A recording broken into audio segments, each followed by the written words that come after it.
Hey guys, it's Nao here. Welcome to your TarotScope for the week of June 30th, 2019.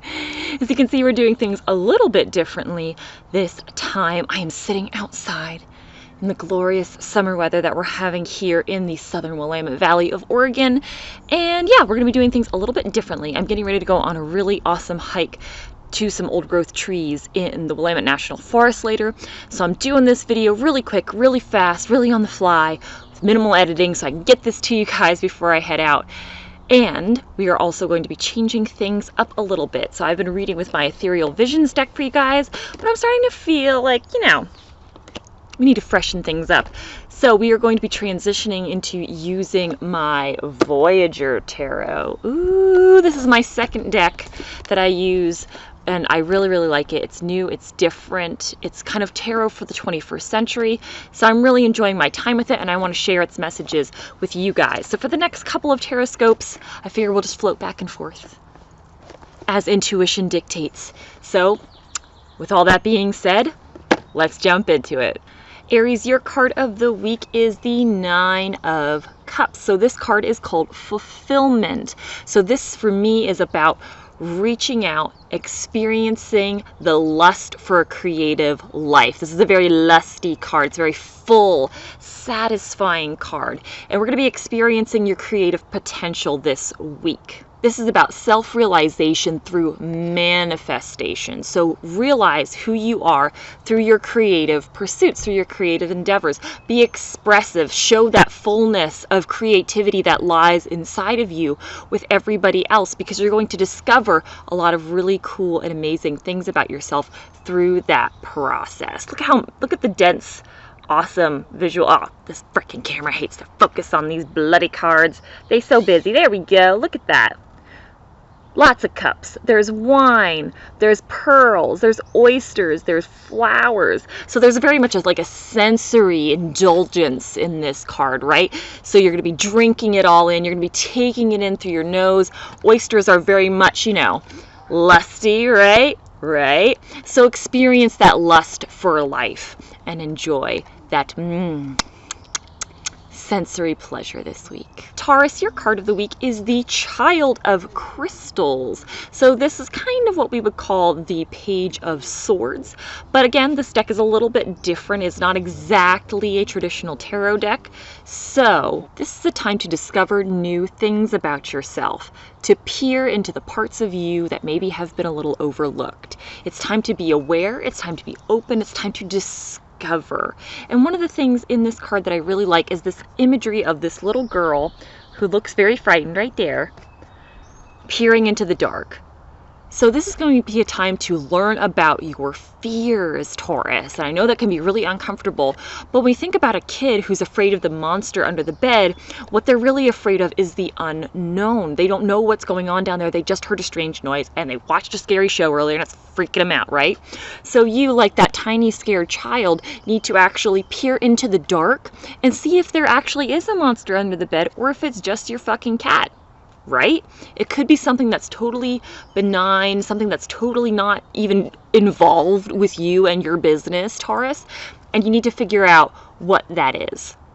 And be okay with it then, and realize it's not nearly as scary as you thought it was. Gemini, your card of the week is also one of the child cards, and this is the Child of Worlds. So this is the player. So this is about experiencing your world through play. So actually, when we're kids, we've learned through watching and observing them through science. Kids learn best through play. It's not by sitting down and reading books. It's not by doing math problems. So I'm sure those things have their time and their place, but it's actually through play, through interacting with their peers and interacting with their world in a playful way that they actually learn the most about it.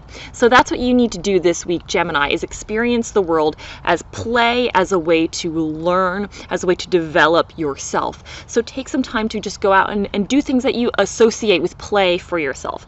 It could be as childlike as going and climbing a tree, or going and finding some kids to play with and actually enjoying their imagination games that they do, or doing some sports. But it definitely indicates other people are going to be involved. I mean, Or if you're feeling antisocial, put together a puzzle. Do something that is involving just being in that space of thinking about nothing else, but just the activity that you're focused on right now that is playful and enjoyable and sensory. Cancer, your card of the week is the Tower. So I know, dun dun dun, the Tower. In this deck, the Tower doesn't so much mean as shit is falling apart around you, but it's more like shit needs to fall down. Right? It's important for it to be let go. It's important to set things on fire because there are things that are with you. I mean, the Tower and the Death card are really similar. Whereas the Death card I feel is a little bit more relaxed. It's more of a natural process. The Tower is more specifically directed by your will. Okay, death is just a natural process of things, forming and then dissolving as they will. But the Tower is you directly saying, no, this is getting burnt. It's getting lit the fuck up right now. So light it up, Cancer. What's going on that needs to be removed from your life in a very kind of violent way that just needs to be taken apart? Whatever is going on with you that makes you say in your head, I can't freaking stand this anymore. It needs to go this week, Cancer. Get it gone. Leo, your card of the week is the 10 of Crystals. This is the delusion card. So things aren't always what they seem. What you may be perceiving is not things as they actually are, and you need to ask yourself, why is that happening? So this is a time to get clear, to get clarity, to ask questions, because oftentimes we make assumptions about things rather than getting the actual reality. We assume that someone's behavior is based off of this, or that this is happening because of that, and we don't actually know the truth. So you need to find the truth and apply that to how you are perceiving reality, because it needs to be changed. It needs to be corrected. Here comes my dog. Oh God! Oh God! Bowie attack. I was delusional at thinking he was in the house, obviously. But ultimately, Leo, don't see just what you want, see what things actually are. Virgo, your card of the week is the Hermit. This is your card. This is Virgo's card in the major arcana. So this is a time for purification of your internal thought process. So go ahead and retreat, eliminate external distractions, and go within. Figure out what's happening on the inside. It's time to tap into your internal rhythms, your internal clock, and kind of see how that is connecting to the outer world. But you have to get familiar with that process. You got to get familiar with how your body is connecting to the cycles around you. And that way you can be able to set more comfortable and reasonable boundaries and reasonable ways in which you interact with the world based off of that connection to the earthly cycles. Be contemplative, go within. Ooh. Libra, your card of the week is the Preserver. So this is the woman of worlds. So she is kind of like a queen. Hi, but she also resonates and connects to Venusian energy that we see with the Empress. So this card has a lot to do with creation, with, that's why we see a nice big pregnant belly on here, with gestation, with the feminine creative principle. So for you this week, Libra, let's focus on being nurturing. Let's nurture yourself. Let's nurture others. Let's also take the time to be creative in a way that directly manifests things into reality, or just gestate them. Let them go through the process of slowly being formed internally before they are released externally. So this will be a good week to go to your creative space, the productive space that you have, whether that's at your job, whether you've got a she shed, you lucky little bitch. Go to that place and get productive, create things. Even if it's just, like I said, gestation rather than procreation, rather than bringing it directly out, yet maybe you need some time to just sit there and gestate, think about it, come up with a plan. But you still need to do some work to make things into a tangible reality this week. So get to that place, go do that thing, and make some creativity-ness stuff happen. Scorpio, your card of the week is Strength. Roar, baby, let that shit roar. It's time to get some internal fortitude going. It's time to radically accept yourself for who you are, because once you accept yourself for who you are, you cannot be pushed around. You cannot be shoved around. People can't project or tell you what you are, and you won't take that, what they're saying in, and say, oh my God, am I actually that? You'll say, the fuck I am this. I am me. You cannot take this from me. Go ahead and try, but it's a wasted effort on your part. So that's the place that you need to discover inside of yourself this week, Scorpio, is radical self-acceptance, because it is a point of strength. It is a point of power, and you are worthy of it. You are worthy of being a whole, complete individual that is comfortable with themselves, that is fresh and deep and good inside their skin. And nobody can take that from you. Sagittarius, your card of the week is the Magician. So we are going to be manifesting some things this week directly and quickly. This is not a time to rest upon your laurels. You need to actually get some shit done. And when I think about this, my husband is a double Sag, a Sag sun and a Sag moon. Yeah, there is some things he'd be manifesting right now because I put my foot down. But that's an aside. Use that Saggy goodness, that Saggy brain that you've got to communicate directly with those around you, what your intentions are, and be verbal. Use the, because you know how they say, you know, God spoke, right? And manifested some shit, right? Like the world. If you subscribe to that, or you can just realize that it's just a metaphysical, mythical tale that's expressing the archetypes inside of our brains. What am I doing? This is about you, Sag. Sorry, this is about you. But see how I did that there? I was verbose. I was expressive with words. That's what you need to do. You need to speak things into existence, and that's what the Saggy, magician-y goodness is going to be about for you. Speak it into being and be quick about it. This is not a slow process card. It's a right now card.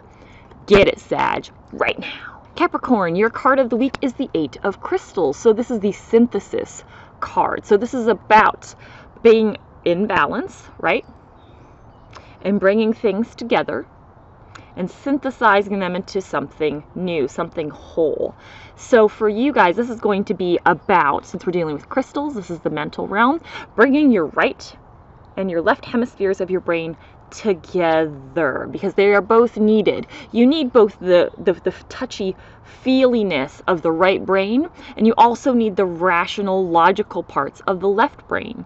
So give both of these things their due. Recognize that it is where these two things come together that you will find the greatest source of power. And I know, Capricorn, for some of you, it is hard to connect to the right brain things because you're very much grounded. You can be very logical and rational and practical. That's what your sign's known for. So get focused on the right brain a little bit this week. Give it a little bit more credence if you need to. Or maybe you've been on the opposite side and now you actually need to get a little bit more logical. So find the balance between these two things and synthesize them together. Aquarius, your card of the week is the Ace of Crystals. So this is brilliance. This is aha moments. Eureka! Haha. Time to see things with brightness and clarity, and your vision is clear this week. You're getting hit with the profundity of new thoughts. You can see clearly now, the rain is gone. You can see all obstacles in your way.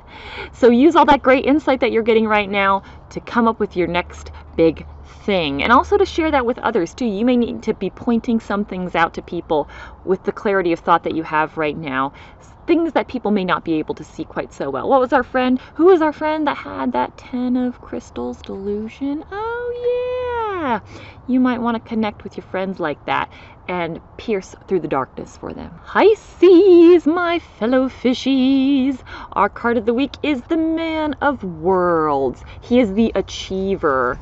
Here comes my dog. It is time to get things done. It's time to actually take your place as somebody who gets things done. What do you want? No one's talking about you. You don't do nothing. You're a puppy. In this card, we have a buzzy little bee. We also have Neil Armstrong's first step on the moon. So this is about cutting fresh new pathways. This is about really putting your mark on the world and that you are capable of achieving things. So Pisces, this is not a time for couch lock. This is a time to get up and do it. It's time to make your mark, get your name out there, and let people know that you can achieve great things. And I know you can, because we can, because we're amazing. We're awesome, right? Right. Achieve it. Be it this week. You got it. Okay guys, that is it for today's TarotScope. I'm gonna go run off and play in the woods with my family, and I hope you guys have a wonderful transition into the beginning of July. I'll see you guys next time. Bye.